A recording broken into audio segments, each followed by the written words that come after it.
Channel of Vadodara. Dabhoi શહેર અને તાલુકામાં છેલ્લા 2 દિવસથી ખેડૂતો વરસાદની રાહ જોતા હતા, ત્યારે એકાએક વરસાદ વરસતા જ ખેડૂતોમાં ખુશી વ્યાપી ગઈ હતી।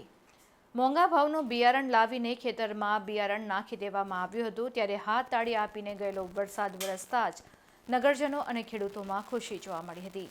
જે પાક સુકાઈ જવાને વારે હતો તે પાકને જીવતદાન મળી ગયું છે। ખેડૂતો માટે તો કાચું સોનું વરસી રહ્યું છે।